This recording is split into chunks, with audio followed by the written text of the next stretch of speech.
नमस्कार साथीहरू, आज हामी विश्वको भूगोल अन्तर्गत महादेशको बारेमा पढ्न गइरहेका छौँ। महादेशको बारेमा पढ्दै गर्दा आजको क्लासमा हामी एसिया महादेशको बारेमा पढ्नेछौँ। एसिया महादेशको बारेमा अब हामी क्लास सुरु गर्न गइरहेका छौँ। अब बाँकी अरू महादेशहरूको पाठ गर्दै हामी पढ्नेछौँ। एउटै भिडियोमा सबै बनाउँदा लामो हुन्छ, त्यसैले आजकोमा एसियाको बारेमा पढ्नेछौँ। एसिया महादेशले विश्वको कुल भूभागको भनेको जमिनको भागको, पृथ्वीको कुल भाग, कुल समुद्र र यो भूमि गरेर 100% नमानेर भूमिलाई 100% मानेर गर्दा 29.92% भूभाग ओगटेको छ। त्यसमा जनसङ्ख्यामा एसिया महादेशले 59.08% ओगटेको छ। अब सबैभन्दा इम्पोर्टेन्ट पार्ट उपनामको बारेमा जान्नेछौँ। उपनामको बारेमा पढ्दा अथवा विशेषता, यसको विशेषता फेरि हामी अर्कोमा पनि पढ्नेछौँ। तल अरू नि छ। पहिला चाहिँ उपनाम अथवा विशेषता, थोरै विशेषता इम्पोर्टेन्ट सोध्न सक्ने इक्जाममा। क्षेत्रफल र जनसङ्ख्याको आधारमा सबैभन्दा ठुलो एसिया हो। यसलाई विषमताको महादेश पनि भनिन्छ। विषमताको महादेश भनेको डाइभर्सिटी, धेरै फरक जात धर्मको आधारमा विषमता भएको आधारमा यसलाई चाहिँ विषमताको महादेश भनिएको हो। विषमताको महादेश चाहिँ प्राय सोध्ने गर्छ इक्जाममा। यो चाहिँ हजुरहरूले राम्रोसँग हेरेर जानुहोला। विषमताको महादेश ल्यान्ड अफ डाइभर्सिटी भयो। अब यसलाई भौगर्भिक रूपमा पछिल्लो महादेश भनेर पनि चिनिन्छ। भौगर्भिक रूपमा पछिल्लो महादेश अथवा होम अफ द म्यान, यो भनेको चाहिँ जनसङ्ख्याको आधारमा सबैभन्दा ठुलो महादेश भएको हुनाले यसलाई होम अफ द म्यान पनि भनेर चिनिन्छ। होम अफ द म्यान, यो चाहिँ राम्रोसँग याद गर्ने। होम अफ द म्यान भनेको चाहिँ भौगोलिक यो जनसङ्ख्याको आधारमा सबैभन्दा ठुलो महादेश भएको हुनाले यसलाई होम अफ द म्यान भनिएको हो। अब कुल देश एसिया महादेशमा कति देश छन् भन्दा 48 देश रहेका छन्। यो चाहिँ अहिलेको लेटेस्ट डाटा हो। यसलाई चाहिँ राम्रोसँग याद गर्नुहोला। कोही 51, कोही 50, कोही 49 यस्तो पनि देखिन्छ, तर मेन भनेको चाहिँ 48 देश हो। भूपरिवेष्टित राष्ट्रहरू एसिया महादेशमा भूपरिवेष्टित राष्ट्रहरू 12वटा रहेका छन्, जसमा सबैभन्दा 12वटा हुन्। सबैभन्दा ठुलो काजाकिस्तान र सानो देश, सानो के हो भन्दा यो अर्मेनिया हो। अर्मेनिया एसिया महादेशको भूपरिवेष्टित राष्ट्रमा सानो देश हो अर्मेनिया। यो चाहिँ प्राय बिर्सिन्छ। यो प्राय चाहिँ काजाकिस्तान चाहिँ विश्वको भूपरिवेष्टित राष्ट्रमा विश्वको सबैभन्दा ठुलो देश पनि हो काजाकिस्तान। यसरी लिङ्क गर्दै पढ्नुपर्छ। अग्लो शिखर, यो चाहिँ सबैलाई ज्ञात भएको कुरा हो। यो चाहिँ सगरमाथा, यो चाहिँ हाम्रो देश नेपालमा रहेको सगरमाथा, जुन 8848.86 मिटर रहेको छ। यो चाहिँ खुम्बु महालङ्गुर हिमश्रृङ्खला अन्तर्गत पर्दछ। यो सबै लिङ्क गर्दै पढ्नुहोला। कुन हिमश्रृङ्खलामा छ, कुन जिल्लामा छ, यसरी थोरै सानो कुराहरू चाहिँ लिङ्क गर्ने। ठुलो धेरै लामो कुराहरू चाहिँ याद गर्ने, एउटै कुराबाट याद गर्न सकिँदैन। फोकस भएर एउटा सानो कुरालाई चाहिँ लिङ्क गर्दै पढ्नुपर्छ। होचो स्थान, होचो अब एसिया महादेशमा विश्वको के होचो छन् भन्दा एउटा स्थान, यो चाहिँ स्थान चाहिँ मृत सागर, डेड सी। यो चाहिँ 393 मिटर रहेको छ। उपत्यका अरुण उपत्यका हो, जुन चाहिँ 457 मिटर रहेको छ। गल्छी, यो चाहिँ अन्ध गल्छी अथवा दाना गल्छी, कालीगण्डकी नदीले बनाएको अन्ध गल्छी हो। दाना गल्छी दाना भन्ने ठाउँमा छ, त्यही भएर यसलाई कालीगण्डकी नदीले बनाएको 6976 मिटर गहिरो गल्छी। यो चाहिँ सबैभन्दा गहिरो गल्छी हो। यो विश्वकै गहिरो गल्छी।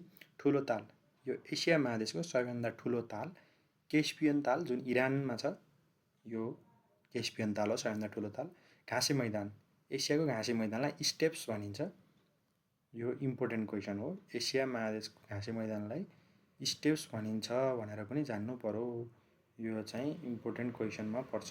स्टेप्स, यो गल्छी, यिनीहरू चाहिँ हजुरहरूले यादै गर्नुपर्ने हुन्छ। यो कुराहरू चाहिँ हजुरहरूले मैले पढाउँदै गर्दा टिपोट गर्दै गर्दै जानु होला है त।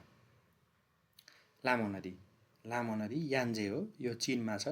यान्जे नदी ओलम्पिकमा प्रयोग हुने रङ पहेँलो, जुन मैले अहिले प्रयोग गरिरहेको छु। एसिया महादेशमा ओलम्पिकको जुन सर्कलहरू हुन्छ, ओलम्पिक महादेशको जुन सर्कलहरू यसरी बनाएको हुन्छ, त्यसमा चाहिँ पहेँलो रङले एसिया महादेशलाई जनाउँछ। अब एसिया महादेशको ठुलो मरुभूमि अरेबियन हो। अरेबियन ठुलो मरुभूमि अरेबियन। एसिया महादेशको ठुलो ज्वालामुखी,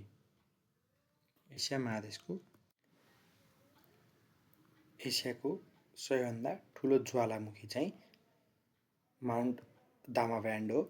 यो चाहिँ इरानमा रहेको छ। यो चाहिँ एसियाको सबैभन्दा अग्लो ज्वालामुखी हो।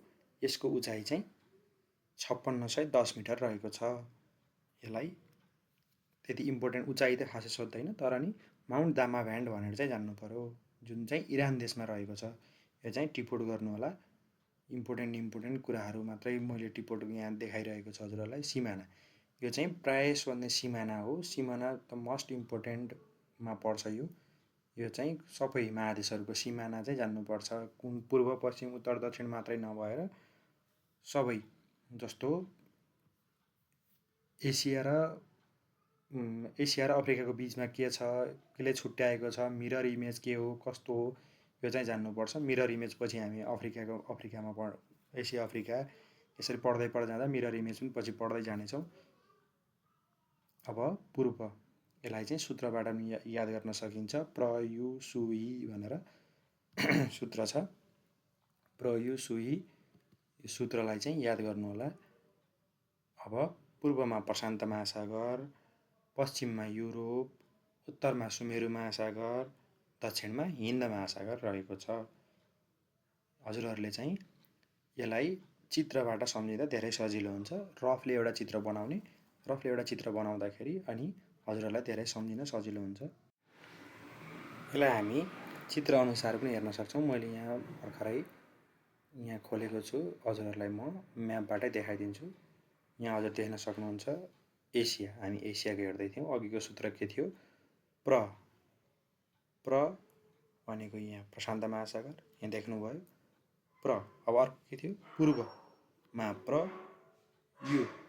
यु भनेको युरोप, सु भनेको आर्टिक ओसन सुमेरु महासागर, हि भनेको हिन्द महासागर भनेको इन्डियन ओसन। यहाँ यस्तरी हजुरहरूले चित्रबाट हेर्नुभयो भने, यो चित्रलाई याद गर्नुभयो भने हजुरहरूले एकदम सजिलोसँग ल्याटिट्युड, लङ्गिट्युड अनि यो प्रधान मध्याह्न रेखा, हजुरहरूले सबै कुरा यहाँबाट सजिलरी एकदम राम्रोसँग चित्र अनुसार पढ्नुभयो भने सजिलरी याद गर्न सक्नुहुन्छ।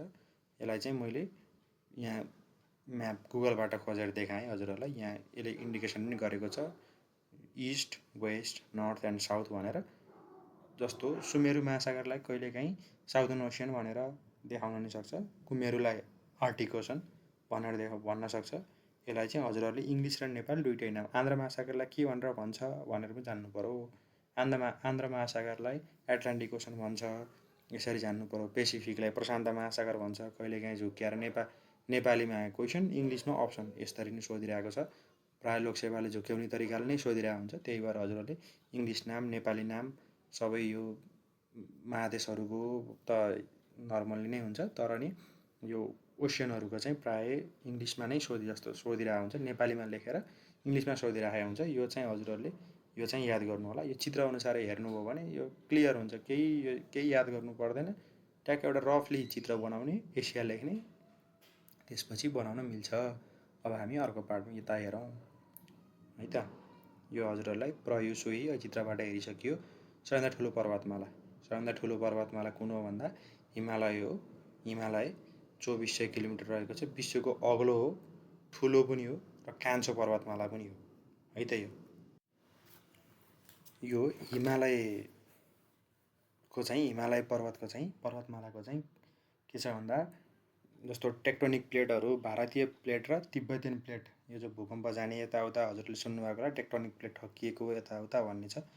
यो चाहिँ कस्तो भन्दा यो हिमालय चाहिँ कसरी उत्पत्ति भयो त भन्दा भारतीय प्लेट र तिब्बतियन प्लेट टेथिस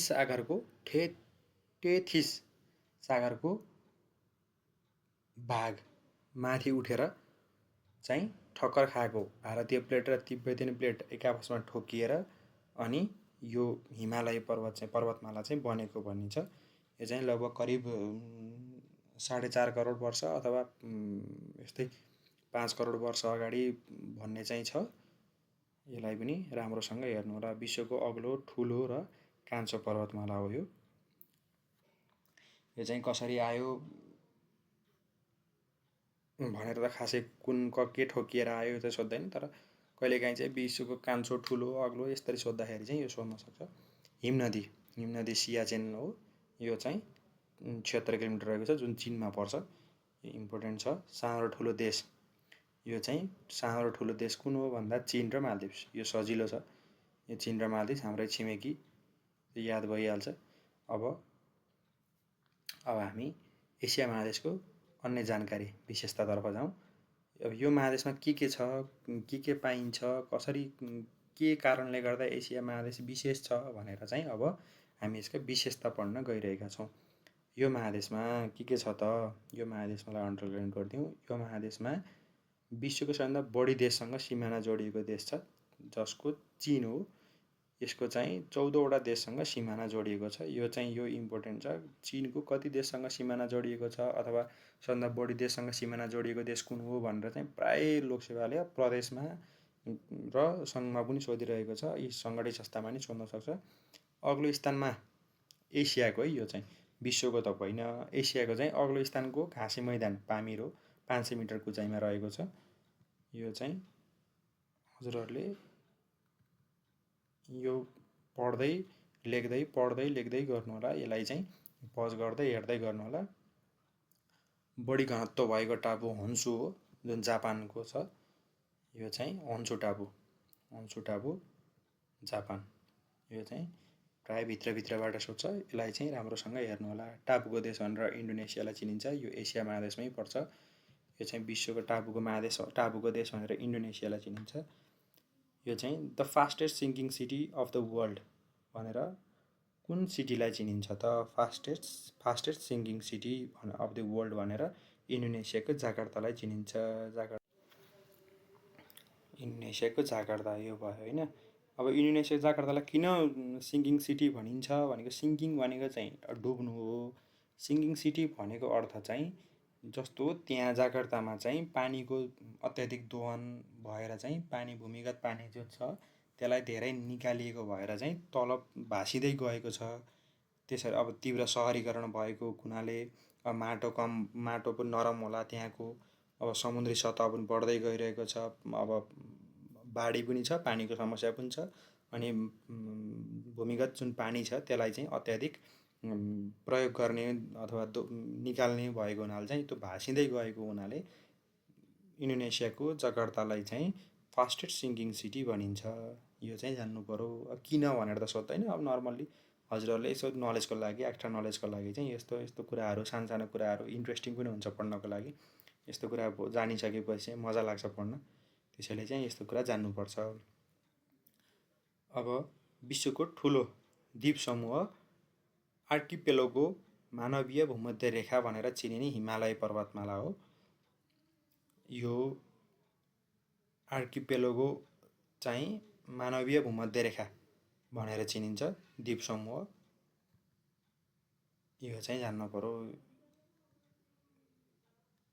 आर्किपेलागो यो चाहिँ हजुरहरूले याद गर्नु होला। यो टर्मलाई चाहिँ कहिलेकाहीँ यस्तो शब्दहरू चाहिँ बिर्सिन्छ।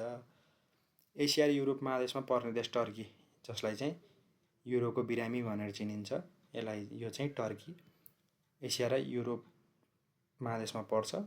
यसलाई चाहिँ अब यसको जस्तो कहिलेकाहीँ युरोपको बिरामी भनेर कुन देशलाई चिनिन्छ भनेर सोध्छ। यस्तोमा चाहिँ टर्की भन्ने उत्तरले टिक लाउने। चीन र जापानको विवादास्पद टापु दियायु हो।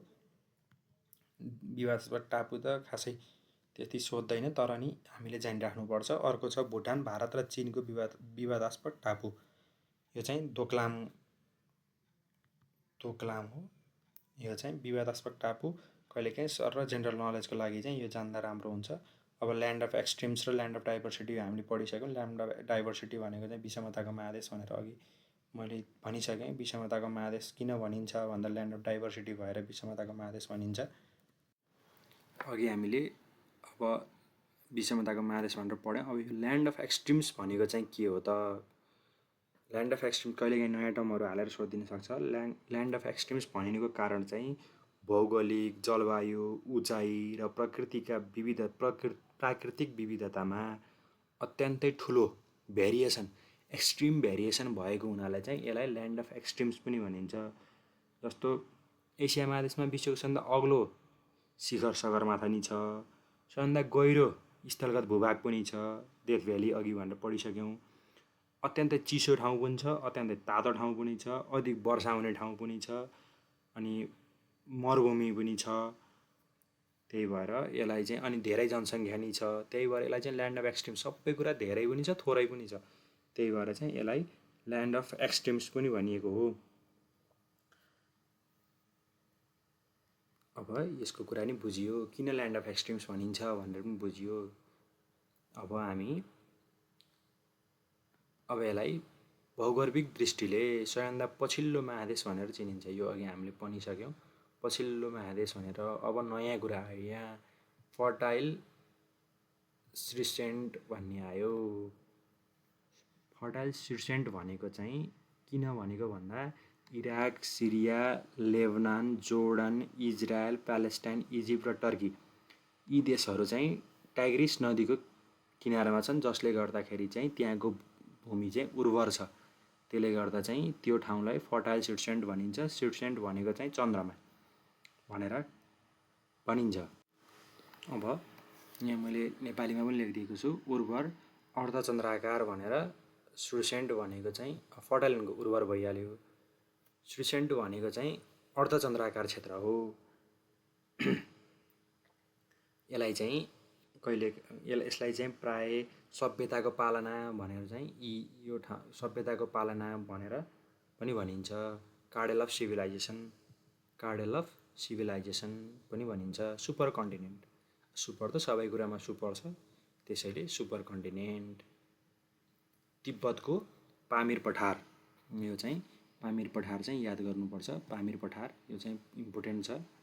पामिर पठार यो चाहिँ याद गर्नु होला। पामिर पठार, तिब्बतको पामिर पठार जुन 5000 मिटर उचाइमा छ। यसलाई रुफ अफ द वर्ल्ड पनि भनिन्छ। सबैभन्दा अग्लो स्थानमा रहेको हुनाले यसलाई रुफ अफ द वर्ल्ड पनि भनिन्छ। हिन्द महासागरको बिचमा रहेको मालदिभ्स टापु राष्ट्रले, अब यो चाहिँ कहिलेकाहीँ जिकेमा सोध्न सक्ने क्वेसन, यो चाहिँ उसमा जिकेमा त सबै सोध्छ। यो डेट चाहिँ कहिलेकाहीँ यो 2009 अक्टोबर 16मा के भएको थियो भन्दा पानीमुनि बैठक भयो। मालदिभ्स टापु, मालदिभ्स राष्ट्रले पानीमुनि बैठक आयोजना गर्यो। यो चाहिँ कहिलेकाहीँ सोध्न नि सक्छ। मैले चाहिँ एसियाकै देशमा भएको भएर चाहिँ यहाँ राखिदिएको। हिन्द महासागरको बिचमा रहेको मालदिभ्स टापु राष्ट्रले 2009 अक्टोबर 16मा पानीमुनि बैठक आयोजना गरेको थियो भनेर चाहिँ यही मैले यही महादेशको भएर चाहिँ यहाँ राखेँ। विश्वको सबैभन्दा बढी पानी पर्ने देश भारतको चेरापुन्जी, जुन मसिनाराममा छ। थोरै पानी पर्ने थार र गोबी मरुभूमिको क्षेत्र। अब भारतको चेरापुन्जी विश्वको सबभन्दा बढी पानी पर्ने ठाउँ हो। अघि त्यही भएर हामीले के भन्यौँ, ल्यान्ड अफ एक्सट्रिम्स भनेर पनि भन्यौँ। सुपर कन्टिनेन्ट हो नि त एसिया त। अब बढी गर्मी हुने, एसिया महादेश सबभन्दा बढी गर्मी हुने ठाउँ चाहिँ पाकिस्तानको जाकोबाबाद हो। अनि बढी जाडो हुने ठाउँ चाहिँ भर्खोयान्सक हो, जुन रुसमा पर्छ। भाषाहरूको चिडियाखाना भनेर भारतलाई चिनिन्छ, यो चाहिँ इम्पोर्टेन्ट छ है। यहाँ चाहिँ झुक्क्याउँछ कहिलेकाहीँ। भाषाहरूको चिडियाखाना भनेर भारतलाई चिनिन्छ, तर अब यहाँ तर आयो। तरलाई चाहिँ मैले त्यही भएर अन्डरलाइन गरिदिएको छु। तर किन भनिन्छ त?